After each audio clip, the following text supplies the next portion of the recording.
Amid growing security concerns, President Marcos reaffirms his support for the military, highlighting ongoing efforts to improve resources and welfare for uniformed personnel while addressing political noise surrounding these initiatives.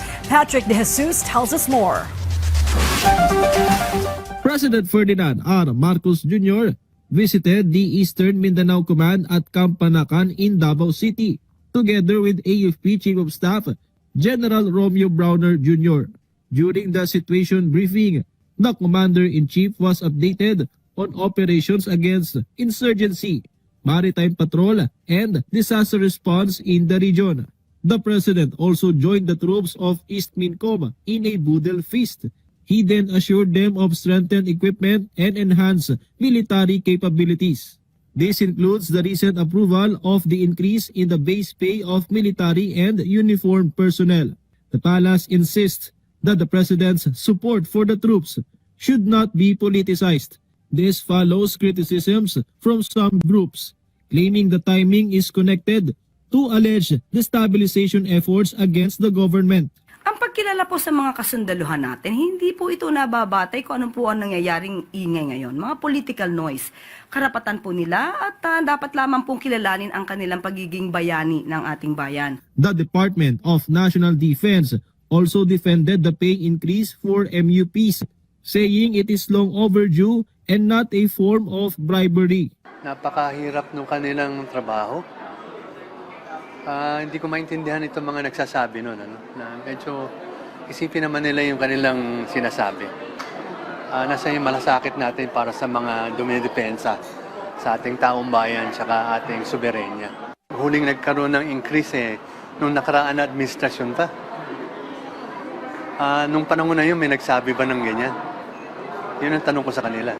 In line with the President's executive order, the implementation of the 15% base pay increase divided into 3 tranches starting 2026 is now under review. The President has already triggered it with an order to create a technical working group. Malacanang also responded to calls for a wage increase for ordinary workers. Meron po tayo sa tripartite board, meron po increase. Hindi po ito makakaila. Yung sinasabi po nilang wage hike na 200 pesos, ito po ay saklaw ng Kongreso. Meanwhile, the National Task Force to End Local Communist Armed Conflict is not ruling out the possibility that communist groups might exploit corruption issues to regain their influence. Although the calls against corruption are valid, the NTF-ELCAC said the public should still carefully examine the motives of certain groups. They will try to capitalize on these valid issues to radicalize some of us. So we just have to be very vigilant also against this without, of course, us discouraging people from supporting yung mga calls for to get rid of corruption in the government.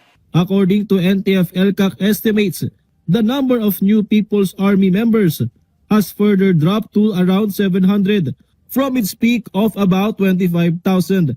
The NTF-ELCAC also highlighted that in its 7th year, around 4,800 formerly conflict-affected barangays have benefited from the Barangay Development Program, along with assistance for former rebels under the Enhanced Comprehensive Local Integration Program. Patrick De Jesus from the National TV Network for a new and better Philippines.